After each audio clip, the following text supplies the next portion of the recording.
దేవరాగం జ్ఞానయోగం వ్యాసపీఠం బహువేదశాస్త్రం బోధామృతహిత శ్రీమన్నారాయణం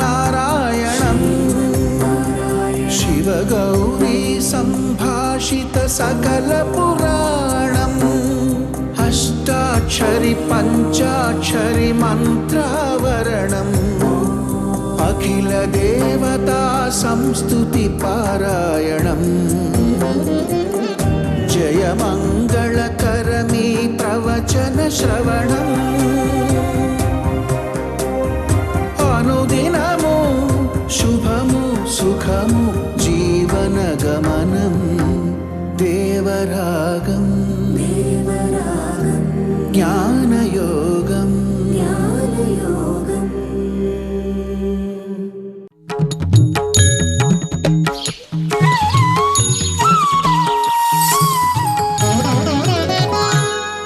ఆపదామపహర్తారం దాతారం సర్వసంపదాం లోకాభిరామం శ్రీరామం భూయో భూయో నమామ్యహం.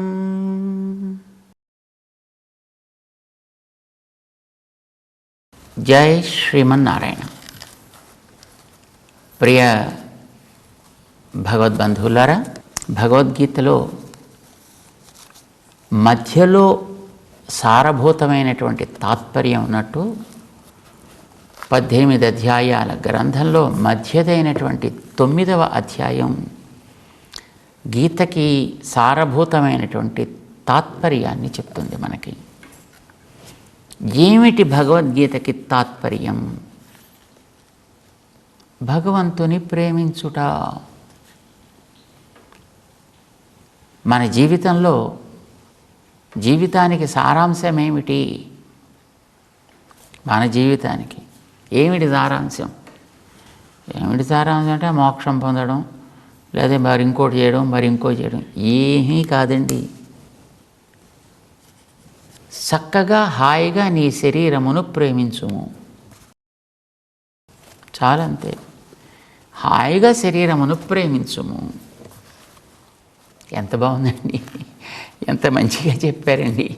చక్కగా శరీరము ప్రేమించమంటే దానికి హాయిగా తిండి పెట్టుము, హాయిగా సుఖపెట్టుము, హాయిగా నిద్రపుచ్చుము అని కాదు తాత్పర్యం. శరీరానికి ఏది హితకరమో దానిని చేయుము. నువ్వు ఒక వ్యక్తిని ప్రేమిస్తున్నావు అనంటే ఆ వ్యక్తికి ఏది మంచిదో దాన్ని నువ్వు చేసే ప్రయత్నం చేస్తావు. ఒక తండ్రి తన పిల్లాడిని ప్రేమిస్తాడు కనుక ఆ పిల్లవాడికి మంచి చదువు రావాలి, చక్కటి జ్ఞానం కలగాలి, మంచి ఆరోగ్యం ఉండాలి, ఆటల్లో బాగుండాలి, పాటల్లో బాగుండాలి, పాఠాల్లో బాగుండాలి, అన్నిట్లోనూ ఆ పిల్లవాడు బాగుండాలి అని ఆ పిల్లవాడికి ఇష్టమైనా కాకపోయినా, నచ్చినా నచ్చకపోయినా, వాడికి ఏది తగునో ఏది మంచిదో అని అనుకుంటాడు దాన్ని అబ్బేటట్టు చేస్తాడు కదా. పిల్లవాడి మీద ప్రేమ ఉంది కనుక. అయితే ఆ పిల్లాడు చివరిదాకా వీడి మాట విండా మధ్యలోనే ఎటైనా పోతాడా, లేదు ఇవన్నీ పొందిన తర్వాత వాడి ఇష్టం వచ్చినట్టు వాడు పోతాడా, అది వేరే విషయం. అది ఏదైనా కావచ్చుగాక. కానీ ఆ పిల్లవాడి మీద తన ప్రేమ ఆ పిల్లవాడికి ఏది హితమో అది అందేటట్టు చేస్తుంది, ఏది తగునో అది వాడికి అందేటట్టు చేస్తుంది, అదే చెయ్యాలి అనేటట్టుగా వీడిని ప్రేరేపిస్తుంది ప్రేమ. అలాగే మన శరీరం మీద మనకి ప్రేమ ఉంటే ఈ శరీరానికి ఏది మంచిది, ఎలా మంచిది, ఎంత మంచిది అవే చేస్తాం.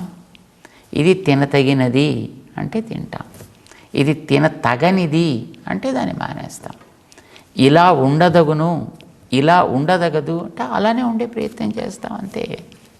శరీరాన్ని ప్రేమించడం అంటే చెప్పు చేతలలో అది నీకు ఒక పరికరంగా అందింది కనుక దాన్ని అలా చెప్పు చేతల్లో ఉండేట్టుగా తయారు చేసుకోవాలి. అది నిజమైన ప్రేమకి గుర్తు. అంచేత నీ శరీరం మీద ప్రేమ ఉంటే శరీరాన్ని ఎప్పుడూ ఆరోగ్యకరంగా ఉండేటట్లుగా చూసుకో. దానికి కొన్ని అడగడం వచ్చును, కొన్ని అడగడం రాదు. దానికి కొన్ని చేయడం వచ్చును, కొన్ని చేయడం రాకపోవచ్చు. కానీ దానికి ఏది తగును అని నీకు దాని తత్వం తెలిసిన వాళ్ళు చెప్తారో, ఎలా తగును అని తత్వం తెలిసిన వాళ్ళు చెప్తారో దాన్ని పాటించు. ఆ రకంగానే దాన్ని పెంచు, ఆ రకంగానే దాన్ని పోషించు. అప్పుడు అది నువ్వు చెప్పినట్టుగా వింటుంది. అందుకోసమనే దీనికి గతంలో భగవద్గీతలో స్వామి చెబుతూ యుక్తాహార విహారస్య యుక్తచేష్టస్య కర్మసు యుక్త స్వప్న అవబోధస్య యోగో భవతి దుఃఖః. దుఃఖః కష్టాలు పోగొట్టేటట్టుగా, యోగో భవతి నువ్వు ఏం చేయదలుచుకుంటే దానివల్ల చక్కగా నీకు ఫలితం ఇచ్చేట్టుగా ఆ పని చేసేట్టు చేస్తుంది ఈ శరీరం. ఇది నీకు సహకరిస్తుంది. అప్పుడు ఏం చేయాలి నువ్వు? దానికి ఆహారము, విహారము, వ్యవహారము, దానికి నిద్ర, మేలుకువ, ఇలాంటివన్నీ యుక్త, తగినట్లుగా, తగినంత, తగినప్పుడు, తగిన మోతాదులో అందేటట్లుగా నువ్వు చూడు. ఈ నియమాన్ని అతిక్రమిస్తే ఈ శరీరం ఎట్లాగైతే చెడ్డదవుతుందో దీంట్లో చేసేటటువంటి పనులు కూడా నీకు దుఃఖహా కాదు, ఇవి దుఃఖాన్ని జాలవుతాయి, దుఃఖజములవుతాయి, దుఃఖాన్ని కలిగించేవవుతాయి. కానీ కృష్ణుడు మనకి చెప్పింది దుఃఖహా కావాలి, దుఃఖాన్ని తొలగించేటట్లు కావాలి అని చెప్పాడు ఆయన. అంచేత దాన్ని మనం ప్రేమించాలి అని అర్థం. ప్రేమ అనేది ఎప్పుడు కూడా దాని హితాన్ని దృష్టిలో పెట్టుకునే సాగుతుంది. భగవంతుడి విషయంలో ఏది చేసినా అది యోగ్యమేనండి. ఎలా ప్రవర్తించినా అది ఆనందాన్ని ఇస్తుంది. మిగిలినవన్నీ తపస్సులు. అంటే అవి మనకు కొన్ని దుఃఖాన్ని ఇస్తాయి, కొన్ని కష్టాలను ఇస్తాయి. చాలామంది చెప్తుంటారు సర్వం హి తపసా సాధ్యం. ఏదైనా పడికను కూడా తపస్సుతోటి ప్రతిదీ సాధించవచ్చు. కానీ తపోహి దురతిక్రమ. కానీ ఆ తపస్సే కుదరదు మనకి. ఆ తపస్సు చేయడమే మనకి చేత కాదు. తపస్సు అంటే మంచి ఆలోచన, క్రమబద్ధమును పాటించుట, ఇవి రెండు మనకు కష్టమేనండి. మంచి ఆలోచన చేయాలి అంటే క్రమాన్ని పాటించాలి. క్రమాన్ని పాటిస్తే ఆలోచన బాగుపడుతుంది. ఆలోచన బాగుపడితే క్రమం బాగుపడుతుంది. అంచేత మనకి తపస్ చాలా కఠినమైనటువంటి వ్రతము. కానీ భగవంతుడి విషయంలో అట్లాగా కాఠిన్యం అనేది ఏమీ ఉండదు. ప్రతి శరీరాన్ని మనం ప్రేమిస్తాం కదా, ఈ లోపల మనకి ఇది సహకరిస్తోంది అని. కానీ మనకి ఇందులో ఉండడానికి సహకరించేవాడు వాడు అనుకున్నప్పుడు, అది గుర్తిస్తే, అది తెలిస్తే వాడిని మనం ఎంత ప్రేమిస్తాము. అయితే వాడొకడు ఉన్నాడని తెలియాలి ముందర. నేనే వాడు అనుకుంటే ఏం చేయలేము. ఇప్పుడు వచ్చిన పెద్ద ప్రమాదం ఏంటంటే అసలు వాడు అనేవాడు లేడు, నేనే అంతా, నేనే సర్వము, నేనే బ్రహ్మ. ఇది మన ఆలోచన ధోరణి. అది తగదు. వాడొకడు ఉన్నాడు, మనకి సహాయం చేస్తున్నాడు, మన వెంట ఉండి మనం గుర్తించినా గుర్తించకపోయినా మన రక్షణ బాధ్యతని ఆయన తీసుకుంటున్నాడు. ఆత్మ శరీరవత్ రక్షతే భగవాన్ విష్ణు. మనకి ధర్మశాస్త్రం చెబుతోందండి. సర్వేషామేవ ధర్మాణం ఉత్తమ వైష్ణవో విధి. ఎన్నో పద్ధతులు ఉన్నాయి జీవితంలో మనం పాటించాల్సినవి. కానీ మిగతా పద్ధతులన్నీ నీ నుంచి ప్రవృత్తి అవి చెబుతాయి, నీ నుంచి ప్రవృత్తిని అవి ఎదురు చూస్తాయి. ఎంత చేస్తే అంతంతే ఫలిస్తాయి. చూడండి, మనం డైనమో ఎంతంత తిప్పితే ఇదివరకు సైకిల్కి ముందర చిన్న లైట్ ఉండేది. అది మనం ఎంత తొక్కితే అంత వెలుగుతుంది. నువ్వు తొక్కడం మానేసి కూర్చుంటే అది కాస్త ఆరి ఊరుకుంటుంది. అలాగా మిగతా ఉండేటటువంటి విధులన్నీ కూడా మన నుంచి ప్రవృత్తిని ఆశిస్తాయి. నువ్వు ఎంత చేస్తే అంతంత ఫలితాన్ని ఇస్తాయి మంచిగా చేస్తే. కానీ భగవంతుడు అట్లాగా నువ్వేదో చేసి ఆయన ఉద్ధరించాలని ఆయన అనుకోడు. ఏం చేస్తాడు ఆయన? రక్షతే భగవాన్ విష్ణు. ఆయన సర్వత్రా వ్యాపించినవాడు. మన వెనక కూడా ఆయనే వ్యాపించి ఉన్నాడు. అన్నిటికీ శక్తినిచ్చేవాడు. మనకి కూడా ఆయనే శక్తినిస్తున్నాడు. అందరికీ కావలసిన అనుకూలతని ప్రసాదించేవాడు. మనకి కూడా అనుకూలతని ప్రసాదిస్తూనే ఉన్నాడు. ఈ లోపల ఉండేవాడు చూడండి, ఈ శరీరం సహకరిస్తున్నప్పుడు దీనికి ఏదైనా ఇబ్బంది వస్తుందంటే ఎంత జాగ్రత్త పడుతుంది. ఎవడైనా వచ్చి మన తోసాడు అనుకోండి, మనం ముందు పడిపోతాం అని అనిపిస్తే వెంటనే లోపల నుంచి ఒక ఆజ్ఞ బయలుదేరి ఆ రెండవ కాల్ని వెళ్ళు, ముందరికి వెళ్ళి ఆపు అంటే ముందుకు కాలేస్తాం, పడిపోకుండా ఆపుకునే ప్రయత్నం చేస్తాం. ఎవడైనా పక్కకి తోస్తే ఇటుపక్క కాలు పెడతాం, ఆపుకునే ప్రయత్నం చేస్తాం. అటు తోస్తే అటుపక్క కాలు పెట్టే ప్రయత్నం చేస్తాం, ఆపుకునే ప్రయత్నం చేస్తాం. ముందు నుంచి తోస్తే ఏదైనా వెనక్కి వెళ్ళి చేతిలో మరొకటి పెట్టుకుని ఆపుకునే ప్రయత్నం చేస్తాం కదా. దీనికి ఏమాత్రం ఇబ్బంది కలగనివ్వమే. ఎక్కడైనా ఇంత దోమ అక్కడెక్కడో వాలి దాన్ని కొద్దిగా ఏదైనా పొడిచే ప్రయత్నం చేస్తే వెంటనే అక్కడికి వెళ్ళిపోయి అది ఎంత పొడుగులో ఎంత వెడల్పులో ఎక్కడుందో అక్కడికి వెళ్ళిపోయి దాన్ని ఆపదని తొలగించే ప్రయత్నం మనం చేస్తాం. చూడండి, మనం చేస్తామంటే మనం ఏం చేస్తున్నాం? చేతికి ఆజ్ఞిస్తున్నాం, చెయ్యి లే, వెనక్కి వెళ్ళు, ఇంత పొడుగులో ఇంత వెడల్పులో ఈ యాంగిల్లో ఫలానా చోట అక్కడేదో కుడుతోంది, తొలగించు దాన్ని. వెళ్ళి అక్కడి నుంచి మన రెండో చేతి తొలగించేస్తోంది. ఇదంతా మనం అనుకుని చేయటంలే, మనకి తెలియకుండానే మన ఆజ్ఞ ఈ శరీరాన్ని అట్లా పని చేసేటట్టు చేస్తోంది. చూడండి,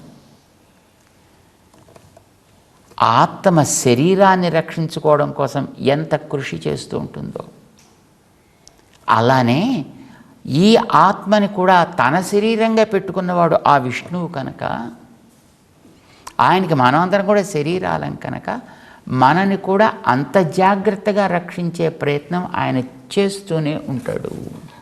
ఇది చెప్తోంది వైష్ణవ ధర్మం. ఆయన సర్వత్రా వ్యాప్తి కలిగిన వాడు. ఆయనకి మనం అంగముల్లాంటి వాళ్ళం, ఆయనకి మనం దాసులము. ఆయన నడిపిస్తే నడిచేవాళ్ళం, ఆయన కోసం నడిచేవాళ్ళం, ఆయన వల్ల నడిచేవాళ్ళం. ఫలితం ఆయనకి అనుకోవలసిన వాళ్ళం. అనుకుంటామా అనుకోవడం తర్వాత అనుకోవలసిన వాళ్ళం. శరీరం అదే కదండి చేసే పని. శరీరం తన కోసం చేస్తుంది అంటే అన్నీ మన కోసమే చేస్తుంది. ఏదైనా ఒకటి గట్టిగా తాకింది అంటే బాగా గట్టిగా ఉంది అని అది చెప్తుంది. వెంటనే నువ్వు అయితే వద్దు అక్కడికి వెళ్ళొద్దు అని అంటాం. ఇది గుచ్చుకుంటోంది అంటుంది, అయితే అటు వెళ్ళొద్దు అని అంటుంది. దీనికి ఎక్కడ కష్టం కలగడం అనేటటువంటిది లోపాలుండే ఆత్మ ఎలా సహించదో, ఈ జీవుడికి కష్టాన్ని కలగడం కూడా ఆయన సహించడు. అంచేత ఆయన ఈ జీవుల్ని అందరినీ కూడా తన శరీరంలాగా చూసుకుంటాడు. తాను వీటికన్నిటికీ ఆత్మలాగా వెనక ఉండి కాపాడుకుంటుంటాడు. స రక్షతే భగవాన్ విష్ణు భక్తాన్. ఆత్మ శరీరవత్. ఒక లోపల ఉండేది పై శరీరాన్ని ఎట్లా జాగ్రత్తగా కాపాడుకుంటూ ఉంటుందో అట్లా కాపాడుతాడని చెప్పేదేదో అది వైష్ణవ ధర్మము అని అంటే. అంతేకాదు, దానికి ఏ కష్టం వచ్చినా అది ఏమీ దానివల్ల స్పందించదు. స్పందించేవాడు లోపల ఉండేటటువంటి వాడు. శరీరం తనకు కలిగే ప్రతి సుఖ దుఃఖాన్ని లోపలికి పంపించినట్టే మనకు కలిగేదాన్ని మన లోపలి వాడి దాకా పంపించగలిగితే అది ప్రేమ అంటే. శరీరం మన ఆత్మని ప్రేమిస్తుంది కనుక ఆత్మని జాగ్రత్తగా తన దగ్గర పెట్టుకోవాలని ప్రయత్నం చేస్తుంది. మనం వాణ్ణి ప్రేమిస్తే వాణ్ణి కూడా ఎప్పుడు అట్లా వదలకుండా ఉండగలగాలని మనం ప్రయత్నం చేయాలి. అది ప్రేమ అంటాం దాన్ని. అందుచేత భగవత్ ప్రేమ, ఈ ప్రేమకే భక్తి అని పేరు. ఇది భగవద్గీతలో 9వ అధ్యాయంలో చాలా స్పష్టంగా భగవంతుడు ప్రతిపాదన చేస్తున్నాడు. అయితే ఇది అంత సులభంగా కలిగేదు, అంత సులభంగా మనం కలిగించుకోవడానికి కూడా ఇష్టపడము. ఎందుకని? నా పురుషార్థం ఏమవ్వాలి, నా ప్రయత్నం ఏమవ్వాలి, నా ప్రయోజకత్వం ఎక్కడ అంతా వాడి మీదే పెట్టేస్తే నాకంటూ ఏం లేకపోతే ఎంత అవమానం ఇది అనే భావన చాలామందిలో ఉంటుంది. కనుకనే అసలు వాడొకడు ఉన్నాడు నడిపిస్తున్నాడు అని కాదు, అసలు వాడెవడూ లేడు, నేనే మొత్తం ఇదంతా నడిపించుకుంటున్నాననే దురహంకారపు ప్రవృత్తి, నేనే బ్రహ్మని అనుకునేటువంటి ప్రవృత్తి ఉందే, అది కలిగిన వాడిని మనం ఏం చేయలేము. కానీ పాపం అలా అనుకున్నవాడు వాడు కూడా ఉండటం లేదండి పాపం చాలా కాలం. నేనే బ్రహ్మని అనుకుంటే శుభ్రంగా వాడి చేతుల్లో ఈ ప్రపంచం అంతా అలా ఉండాలి గుప్పిట్లో అనుకున్నాడు. అలాగే రావణాసురుడు అనుకున్నాడు, అలాగే హిరణ్యకశిపుడు అనుకున్నాడు, అట్లాగే హిరణ్యాక్షుడు. సరే, వాళ్ళ సంగతి మనకు తెలుసు. కానీ మనం ఆ జాతిలో పడద్దు, మనం ఆ కోవలోకి మనం చేరద్దు. మనం ఎప్పుడూ కూడా ప్రహ్లాదుడి కోవలోనో, విభీషణుడి కోవలోనో, హనుమంతుడి కోవలోనో ఇలాంటి వాటిలో మనం ఉండగలగాలి తప్ప మనం రెండో వైపుకు మనం పోనవసరం లేదు. ఇది మనకి ఎంత ఉపకారం చేస్తుందో 9వ అధ్యాయం మనకి వివరిస్తుంది. అందుకే దీనికి ఎన్నో విశేషణాలు వేసి రాజ విద్య, రాజగుహ్యం, ఇదం ఉత్తమం పవిత్రం, ప్రత్యక్షావగమం, ధర్మ్యం, సుసుఖం కర్తుం, అవ్యయం అంటూ ఓ 7-8 విశేషణాలు వేసి దీన్ని అద్భుతంగా ఆవిష్కరిస్తాడు భగవంతుడు అర్జునుడికి. అది 9వ అధ్యాయం భగవత్ ప్రేమని చెబుతుంది. దీనికే పేరు పెట్టారు భక్తి. ప్రేమ ఎప్పుడు ఏం చేస్తుంది? ప్రేమ ఏదో చెయ్యాలనే దాన్ని ప్రేరేపిస్తుంది. లవ్ డిమాండ్స్ సర్వీస్ అంటారన్నమాట. మనకి పిల్లల మీద ప్రేమ కలిగితే వాడికి చక్కగా ఓ చాక్లెట్ ఇవ్వాలనిపిస్తుంది. పెద్దల మీద ప్రేమ కలిగితే ఒక పండో ఫలమో ఇచ్చి నమస్కరించాలని అనిపిస్తుంది. ప్రేమ అనేది ఏదో చెయ్యాలనేటటువంటి తపనని పెంచుతుంది. ఆ ఏదో చెయ్యాలనేది నా కోసం కాకుండా ఎవడికి చేస్తున్నానో వాడికి ఇష్టమైనది ఏదో చెయ్యాలి అని అనిపిస్తుంది. దీనికి సేవ అని పేరు పెట్టారు. భజ సేవాయాం. భక్తి అంటే అలా సేవతో చేసేటటువంటి పని అని అర్థం అన్నమాట. ఇది ప్రేమతో చేసేటప్పుడు ఇంత నేను చేస్తున్నా కనుక ఇందులోంచి ఎంత లాభం నాకు అనేది ఉండదు అక్కడ. దాంట్లోంచి ఏదో ప్రతి తను తీసుకోవాలి అనేదాన్ని అనిపించదు అక్కడ. అంచేత అది నిస్వార్థము, ప్రతిఫల అపేక్ష రహితము, ప్రేమమయము అయి ఉండేటటువంటి సేవ ఏదో అలాంటి దానికి భక్తి అని పేరు పెట్టారన్నమాట. ఇది వీణ్ణి వాణ్ణి అని లేదండి.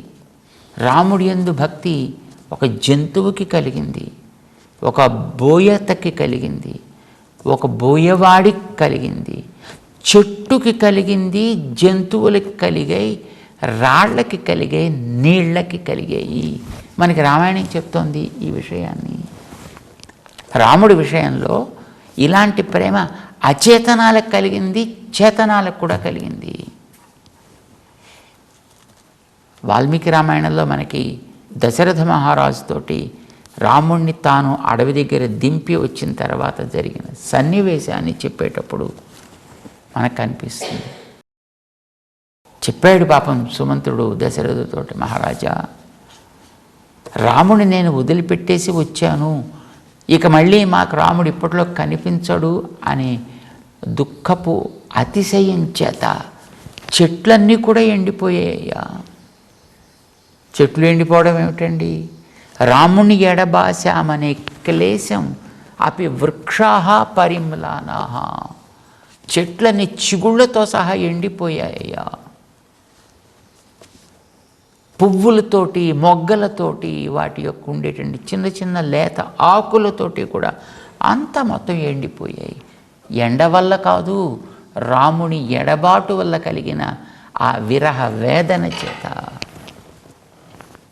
ఉపతప్తోదకాః నద్యః, నదులన్నీ కూడా వేడెక్కి పొంగుతున్నాయి. ఎండ వల్ల కాదు, రాముణ్ణి ఎడబాసిన దుఃఖం చేత.